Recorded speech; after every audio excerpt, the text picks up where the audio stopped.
I have presided over thousands of courtroom disputes, and one lesson has never changed. Wealth can purchase influence. It can purchase luxury. It can even purchase the finest legal representation available.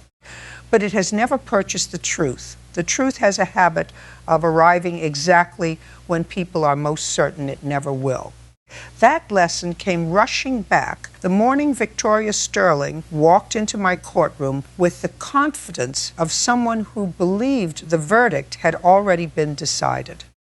She adjusted the diamond bracelet on her wrist, smiled politely toward the gallery, and then looked directly at me.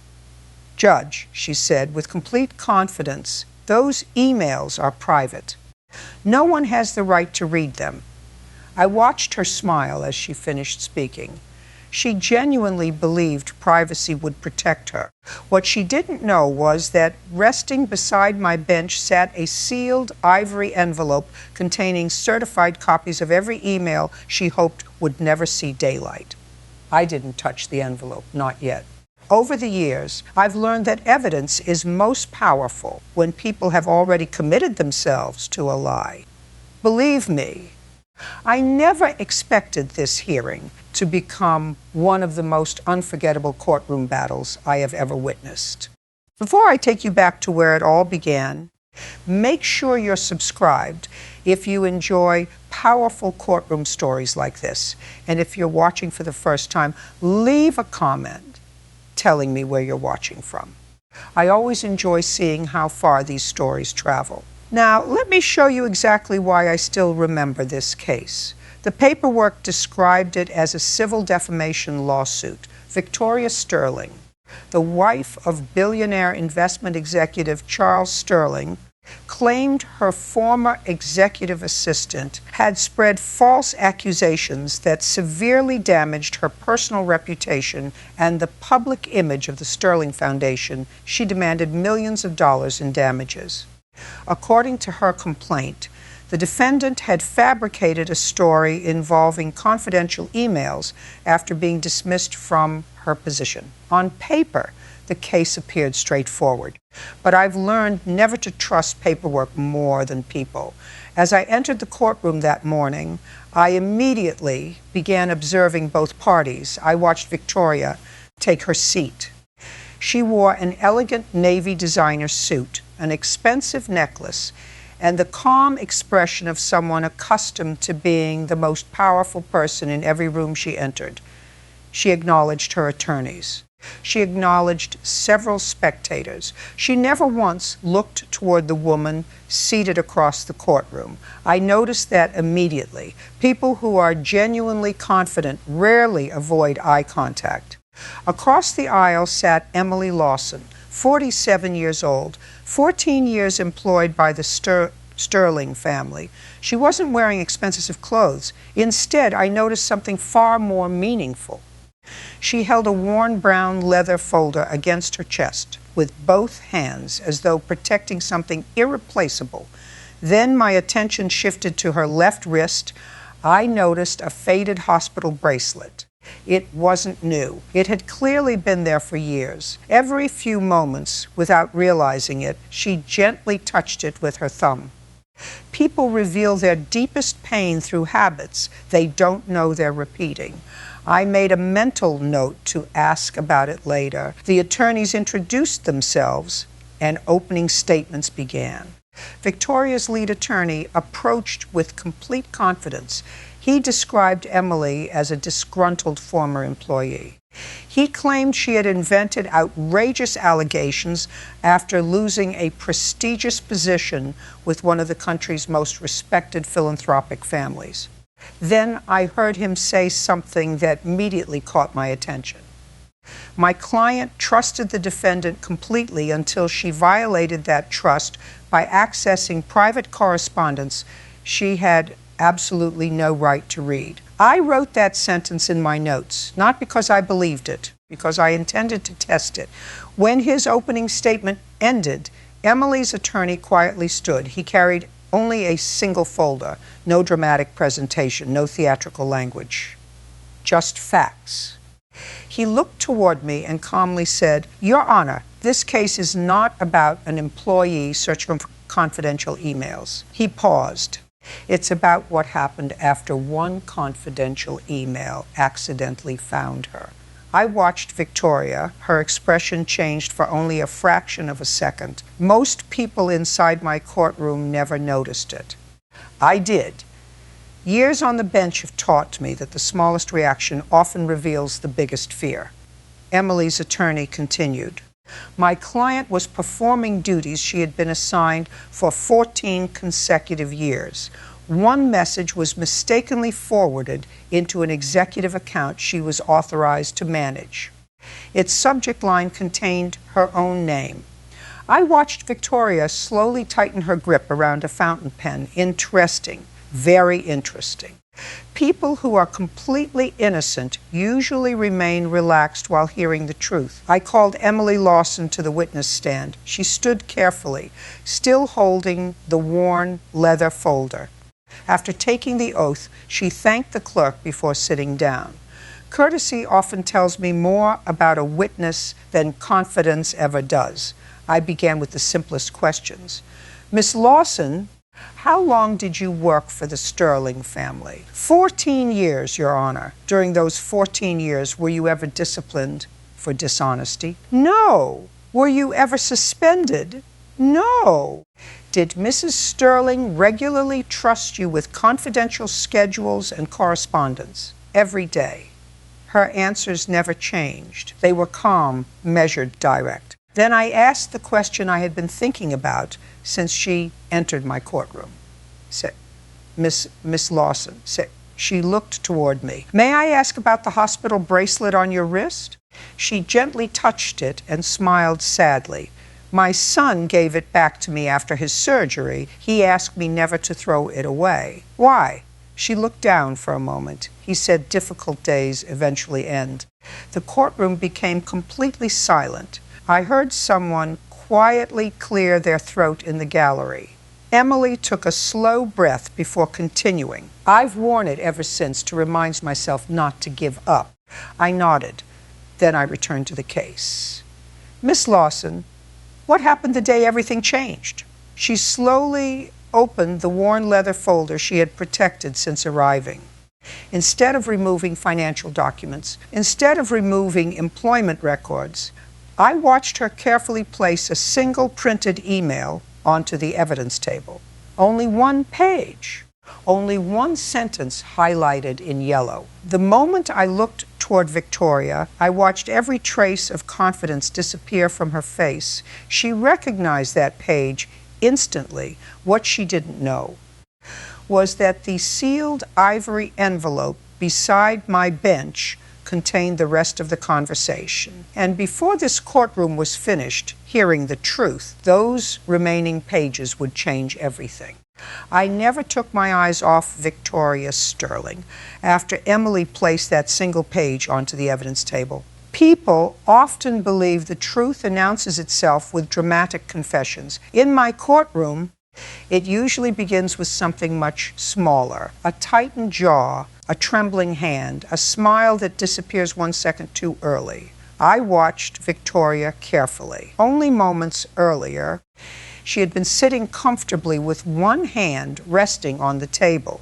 Now both hands were wrapped tightly around her fountain pen. She wasn't writing. She was holding on. That interested me. I shifted my attention back to Emily Lawson.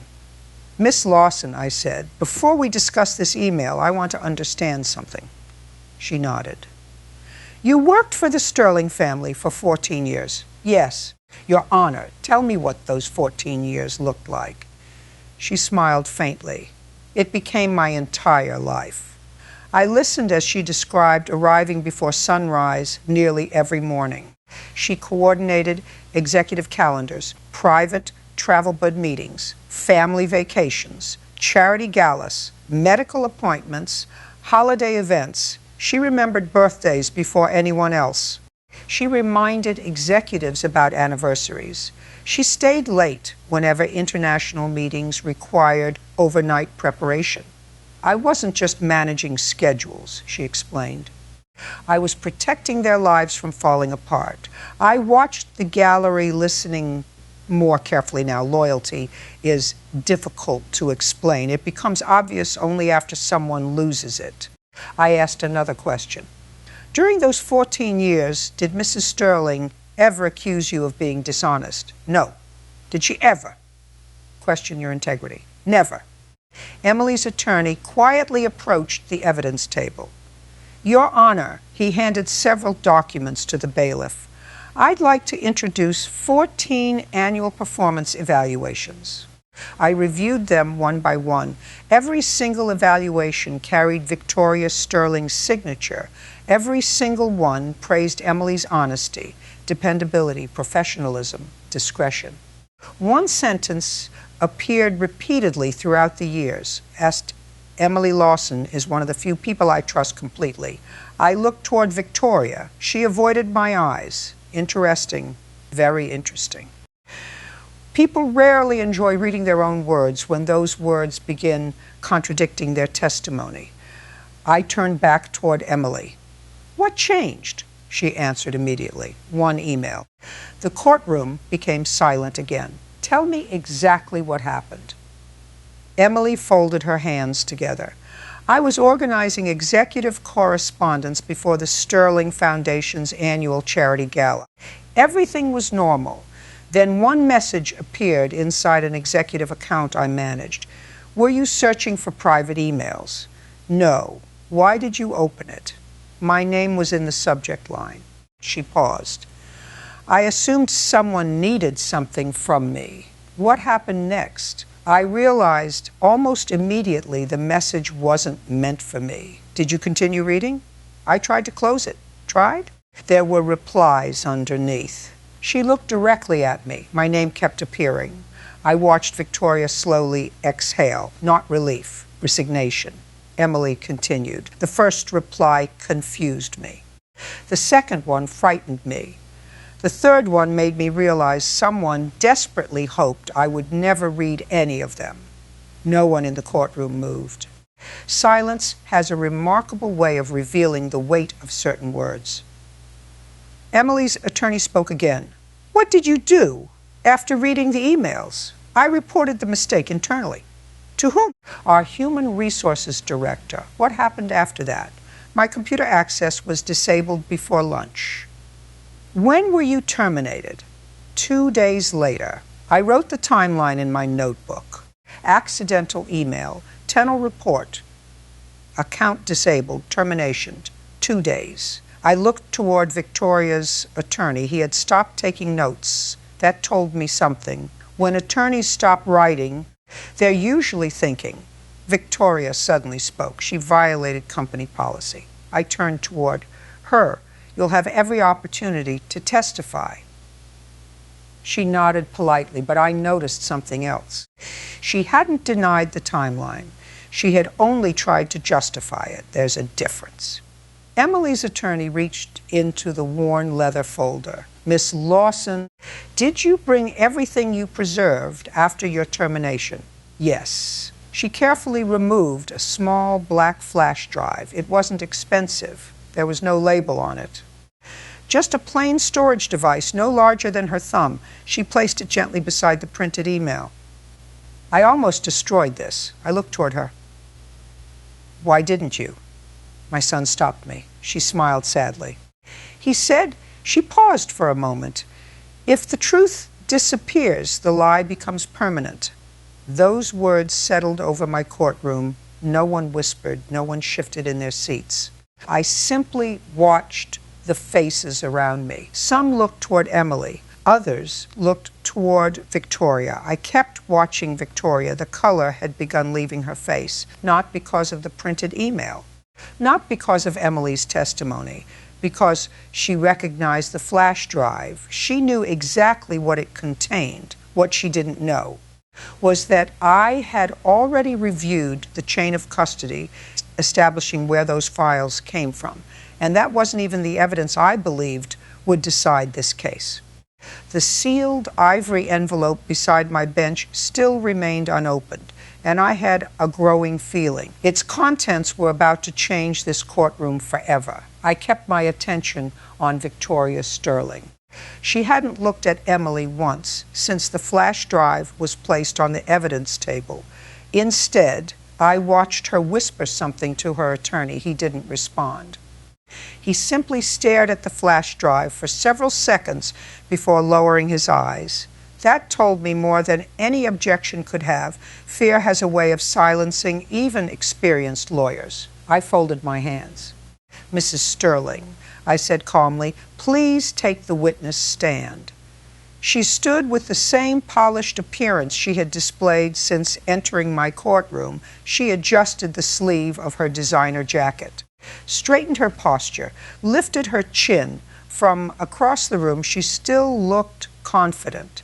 As she walked past my bench, however, I noticed something different. Her breathing had become noticeably shorter. She repeatedly rubbed the edge of her wedding ring with her thumb. People often believe confidence disappears all at once. I've learned it leaves quietly, one habit at a time. After taking the oath, she smiled toward me. "I'm happy to answer any questions, Your Honor." "I hope so," I replied. "I have several." The courtroom became perfectly still. "I always begin with the simplest questions, Mrs. Sterling." She nodded. "How long did Emily Lawson work for your family?" 14 years. "Did you trust her?" "Yes." "Did you trust her with confidential correspondence?" "Yes." "Private calendars?" "Yes." "Financial meeting schedules?" "Yes." "Ops charitable foundation records?" "Yes." Her answers came quickly. Without hesitation, I made one final note before asking my next question. "So for 14 years," I paused, "you considered her trustworthy?" "Absolutely." I looked directly at her. "What changed?" Her expression remained calm. "She betrayed my trust. How?" "She read private emails, the emails that appeared inside an executive account she was authorized to manage." She hesitated. "Yes." "The account your company assigned her to oversee?" "Yes." "Interesting. Very interesting." I noticed she answered the second question more slowly than the first. Truth rarely changes speed. Carefully constructed stories often do. Her attorney stood. "Your Honor," regardless of how she accessed them, those emails remained private.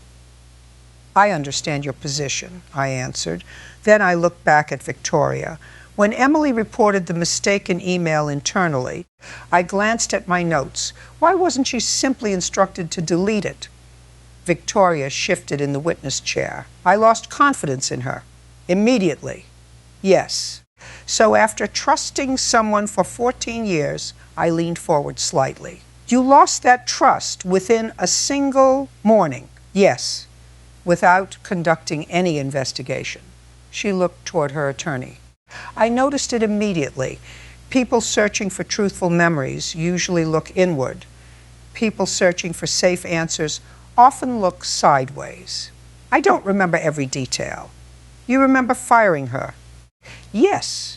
"You remember accusing her of violating confidentiality?" "Yes." "But you don't remember whether anyone investigated?" She remained silent. Silence answered that question for me. Emily's attorney approached the witness stand. "Mrs. Sterling, you testified that Emily betrayed your trust, correct? Were you satisfied with her work before the email?" "Yes." "Were her annual evaluations positive?" "Yes." "Were they written by you?" "Yes." He picked up one of the evaluations already admitted into evidence. "Would you read the highlighted sentence?" Victoria accepted the document. She looked at it for several seconds before quietly reading aloud. "Emily Lawson is one of the few people I trust completely with confidential matters." The courtroom remained silent. He handed her another evaluation. "Please read the highlighted sentence." She swallowed. "Her discretion is beyond question." Then another. "I couldn't manage my professional and personal responsibilities without Emily." I watched the gallery. Several people exchanged quiet glances. No one needed legal training to recognize the contradiction. 14 years of written praise, followed by termination 2 days after one accidental email.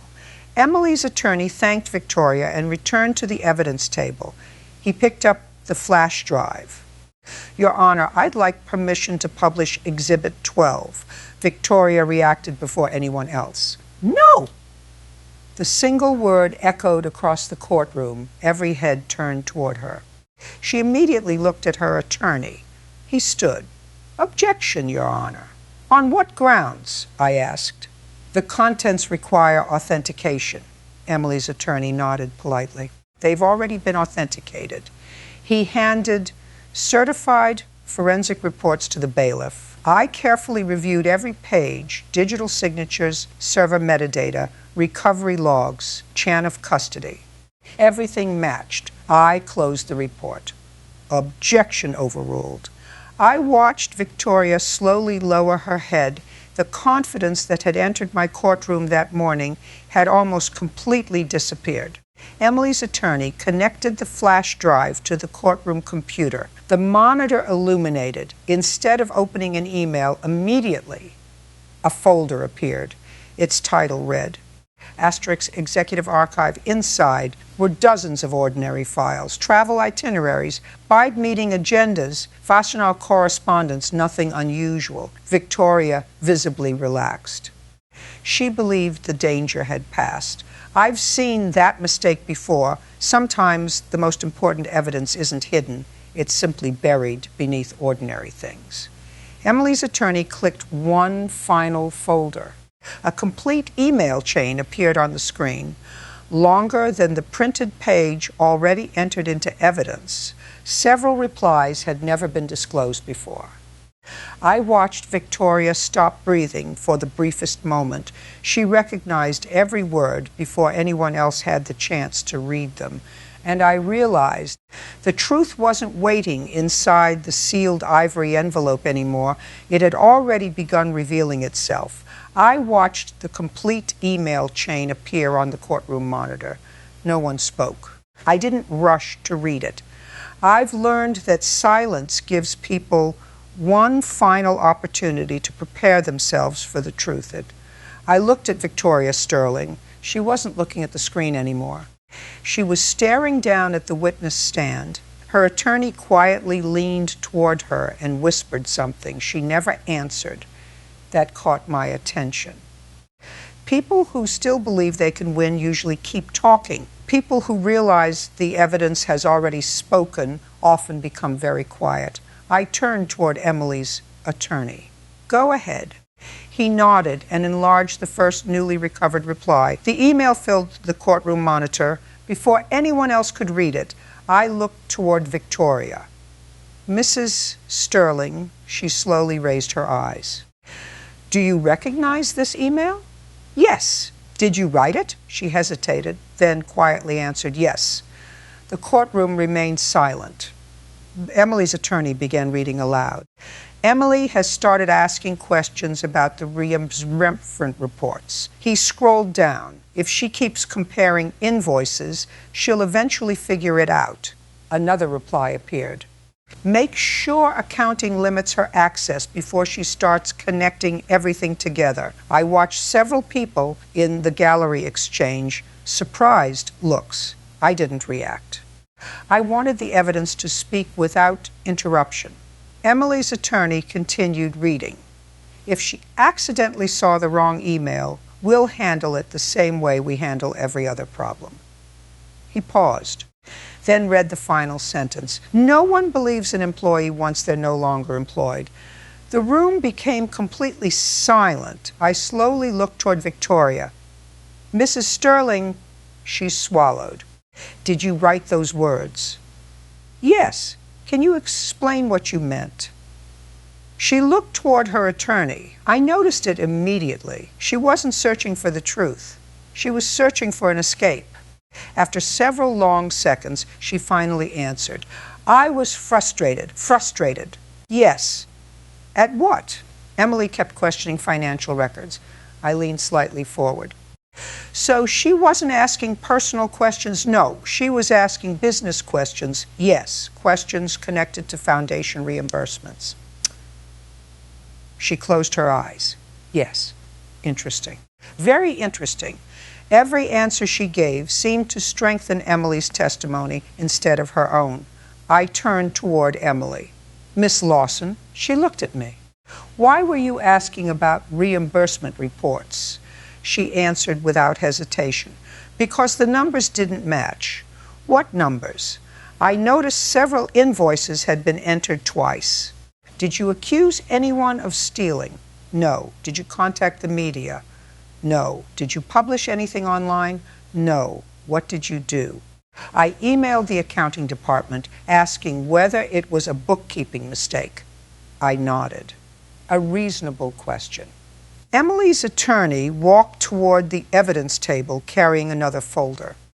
Your Honor, I'd like to introduce the accounting correspondence. I reviewed the documents. Every email Emily had sent was professional, respectful, direct. There were no accusations, no threats, no dramatic language. One sentence appeared repeatedly.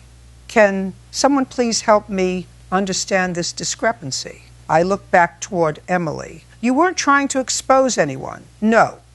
I was trying to fix what I believed was an accounting error. I believed her, not because she sounded emotional, because every document matched every answer she had given under oath. Truth has a remarkable habit of remaining consistent, Victoria's attorney stood. Your Honor, none of this proves wrongdoing. I agree, I replied calmly. It proves something else. He looked puzzled. It proves motive. The courtroom became quiet again. I reached for my notebook. I had been writing the timeline throughout the morning. Question about invoices, accidental email, Tennell report, access removed, termination, defamation lawsuit. Every event followed the previous one with remarkable precision. I looked directly at Victoria. Mrs. Sterling, she slowly met my eyes. After Emily questioned the reimbursement reports, did you ever instruct anyone to conduct an internal audit? No. Did you ask an outside accounting firm to review the records? No. Did you investigate whether her concerns were valid? She remained silent. I asked again, did you investigate? No. Another quiet admission, another important piece of the puzzle. Emily's attorney slowly returned to the courtroom monitor. There is one final reply in this email chain, Your Honor. I watched Victoria's face lose what little confidence remained. She already knew which message he was talking about. I didn't, not yet. He enlarged the final email. Only one paragraph appeared on the screen. I noticed several words highlighted in yellow. Before anyone could read them aloud, my eyes shifted toward the sealed ivory envelope resting beside my bench. It had remained unopened since the trial began. I suddenly realized something. The paragraph on the screen wasn't the final piece of evidence. It was only preparing the courtroom for what was waiting inside that envelope. I looked from the courtroom monitor to the sealed ivory envelope resting beside my bench. It had remained untouched since the trial began. I hadn't opened it because I wanted every witness to commit fully to their testimony before the final evidence entered the record. I've learned that once people know exactly what evidence exists, their answers begin changing to fit it. I prefer hearing what they believe before they know what I know. I carefully reached for the envelope. I watched Victoria Sterling's eyes follow my hand. She recognized it immediately. Her attorney noticed her reaction and quietly asked, "What's in the envelope?" She didn't answer him. She couldn't. That silence spoke volumes. I broke the seal. Inside were several certified email printouts, server authentication records, and one separately clipped document. I examined the certification first. Every page had been verified by an independent forensic examiner. Every email originated from Victoria Sterling's personal account. Every timestamp matched the company's server logs. There would be no dispute about authenticity, only about responsibility. I placed the first email beneath the document camera.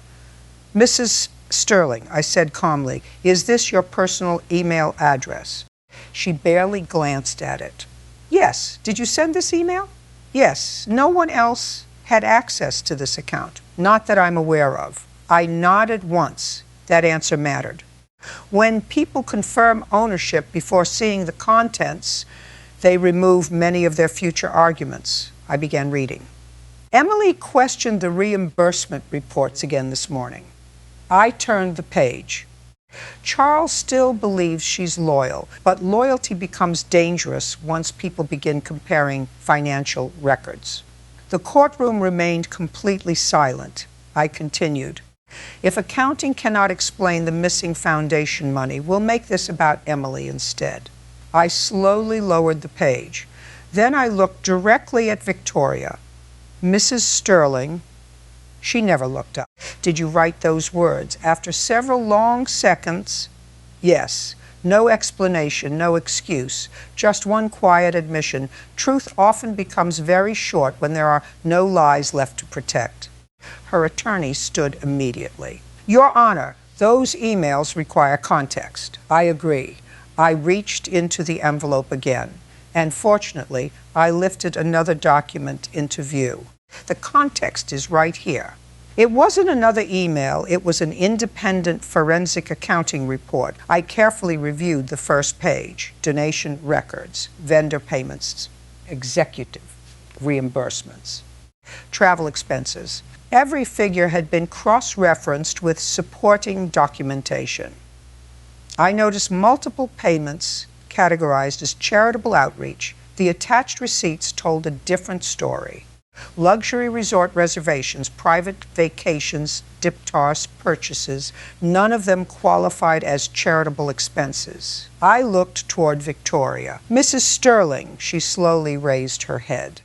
Can you explain why foundation funds were used to reimburse personal vacation expenses? She stared at the report. I waited. Silence often gives people one final opportunity to answer honestly. No. Another simple answer. Another important one. I turned toward Emily. Miss Lawson. She looked at me. When you questioned these reimbursements, were you accusing anyone of fraud? No.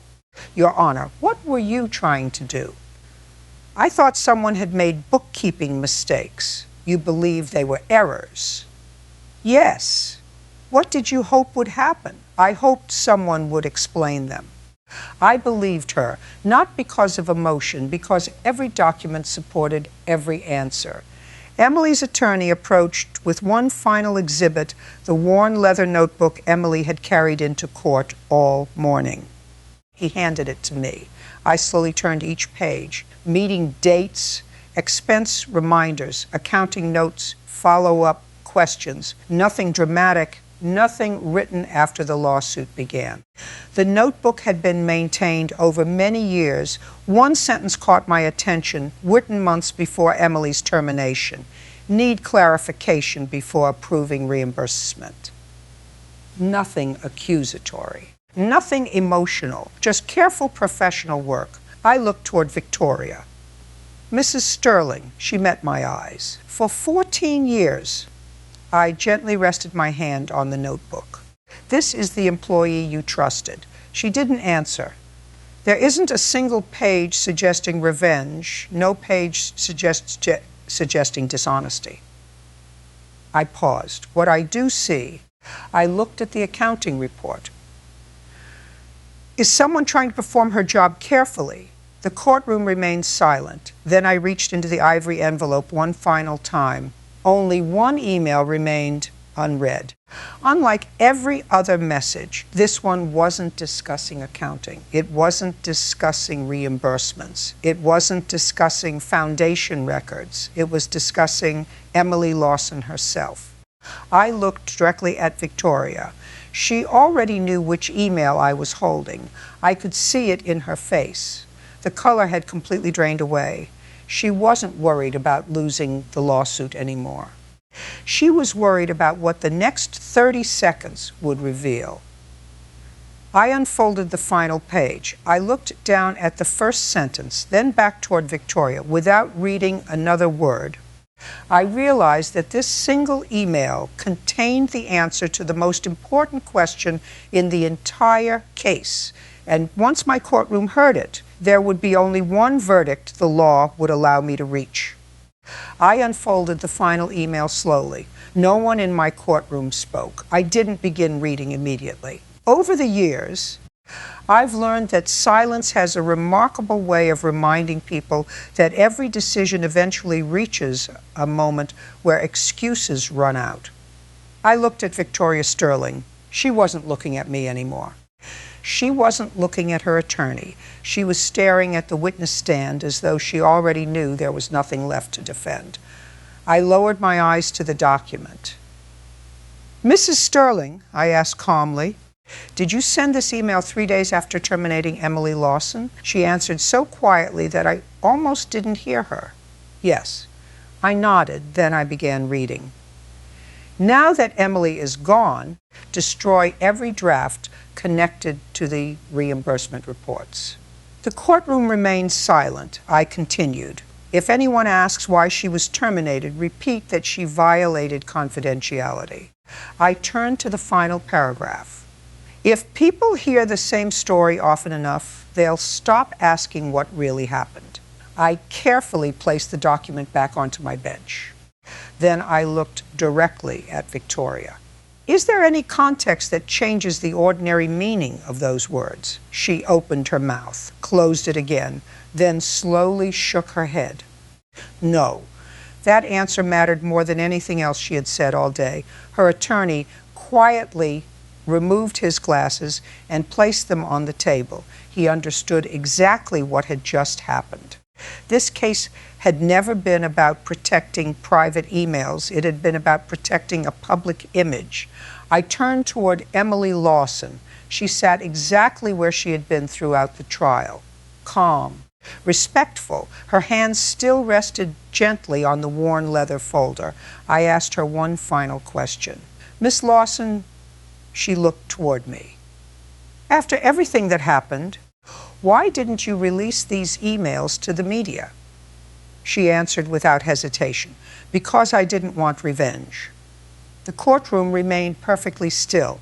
She continued, "I wanted someone to believe the truth before they believed the rumor.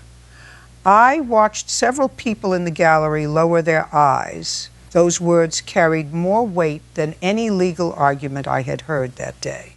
I folded my hands. "In every courtroom," I began, "credibility is built one fact at a time." I looked toward the annual performance evaluations. For 14 consecutive years, Mrs. Sterling praised Emily Lawson's honesty. Then I looked toward the worn notebook. I reviewed years of careful records created long before this lawsuit existed. Next, I looked at the forensic accounting report. Independent financial analysis confirmed discrepancies serious enough to justify legitimate questions. Finally, I rested my hand on the certified emails, and the plaintiff's own words established exactly why those questions were never answered. I paused. When every independent piece of evidence supports the same conclusion, the court has no difficulty deciding whom to believe. I looked directly at Victoria Sterling. "Mrs. Sterling," she slowly raised her head, "you didn't lose this case because someone read your private emails." I paused. "You lost this case because your own emails proved the defendant was telling the truth." The courtroom became completely silent. I delivered my ruling. Judgment is entered in favor of the defendant, Emily Lawson. A quiet gasp moved through the gallery. The plaintiff's defamation claim is dismissed with prejudice, I continued. The evidence establishes that the defendant's statements were substantially supported by authenticated documentary evidence. Truth is an absolute defense to defamation. I turned another page. This court further finds that the evidence raises significant concerns regarding retaliation against a longtime employee who acted in good faith after identifying financial discrepancies. I looked toward the court clerk. I am directing that certified copies of the forensic accounting report, authenticated email correspondence, and supporting financial records be forwarded to the appropriate investigative authorities for whatever review they consider appropriate. The courtroom fell silent once again. The civil lawsuit was over. But the questions surrounding the Sterling Foundation were only beginning.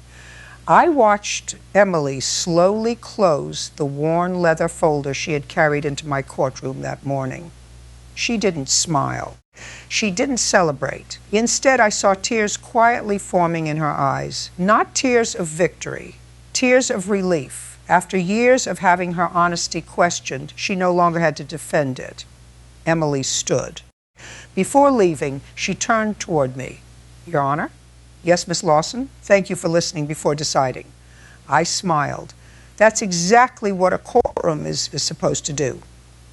She nodded, picked up her folder, and walked toward the courtroom doors without looking back. She no longer needed to carry the weight of proving who she was. The evidence had carried it for her. Victoria remained seated. The expensive jewelry she had worn into my courtroom hadn't changed. Her wealth hadn't changed. But reputation has never been measured by diamonds or bank accounts. It's measured by what remains after the evidence finishes speaking. As I left the bench that afternoon, I found myself thinking about the faded hospital bracelet Emily had worn from the very beginning. She told me it reminded her that difficult days eventually end. She was right. The bracelet endured. The notebook endured. The truth endured. And once again, I was reminded of something I have learned after a lifetime on the bench. Money can delay accountability. Influence can complicate it, but neither has ever been powerful enough to silence the truth forever.